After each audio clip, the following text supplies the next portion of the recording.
M കാലഡിസ്കോപ്പിന്റെ പ്രഥമ വീഡിയോയിലേക്ക് സ്വാഗതം. തോറ്റുപോയ യുദ്ധത്തിലെ ദുരന്ത നായകനായിരുന്നു ആർതർ ഫ്ലക്ക്. തോൽവിയായ കോമാളി.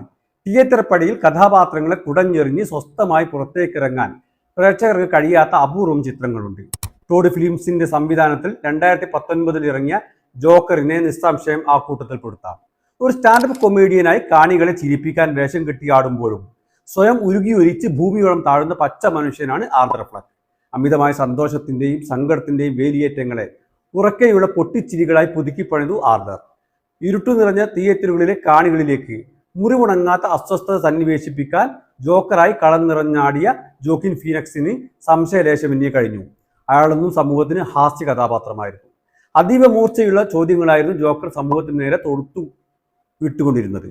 പരിഹാസത്തിന്റെ വക്രിച്ച അശ്ലീലതയിൽ ഒരു വ്യക്തിയെ അധമമായി അടയാളപ്പെടുത്തി നടപ്പു രീതികളെ ചേർത്ത് വെക്കുന്ന ലോകം തന്നെയാണ് ചിത്രത്തിലെ വില്ലൻ. പരിഹസിക്കുന്നവരോടെല്ലാം പക വീട്ടുന്ന ജോക്കർ നീതി സ്വയം നടപ്പാക്കുകയാണ്. ഗോദാം നഗരത്തിലെ ഓരോ ദിവസത്തെയും പതിവ് പരാജയങ്ങൾക്കൊടുവിൽ രോഗശയ്യയിലായ അമ്മക്കരികിലേക്ക് നല്ല മകനായി ഓടിയെത്തുന്നു ആർതർ. ഒട്ടും ആവേശമില്ലാതെ അഭിനയത്തിന്റെ സൂക്ഷ്മാംശങ്ങൾ വരെ ഒപ്പിയെടുത്ത റിയൽ ആക്ടിംഗ്. 2020 മികച്ച നടനുള്ള അവാർഡിന് ജോക്കിൻ ഫീനിക്സിന്റെ പേര് ഉയർന്നപ്പോൾ ലോസ് ആഞ്ചലസിലെ ഡോൾബി തിയേറ്റർ കരഘോഷത്തിൽ അമരുകയായിരുന്നു. നേരത്തെ ബാഫ്ത, അക്കാദമി, ഗ്രാമി അവാർഡുകൾ നേടിയ ജോക്കിൻ ഫീനിക്സിന് സ്വപ്ന സാക്ഷാത്കാരമായി ഏറ്റവും നല്ല നടനുള്ള ഓസ്കർ. ചിത്രത്തിൽ എടുത്തു പറയേണ്ടത് ഫിൽഡർ ഗൊനഡോട്ടിന്റെ ബാക്ക്ഗ്രൗണ്ട് മ്യൂസിക് ആണ്. ജോക്കിൻ ഫീനിക്സിനെ കൂടാതെ അഭിനയത്തിലെ അധികാരൻ റോബർട്ട് ഡീനീറോ, സാസി ബീച്ച്, ഗ്ലെൻ ഫ്ലെഷിയർ എന്നിവരും വേഷമിടുന്നു.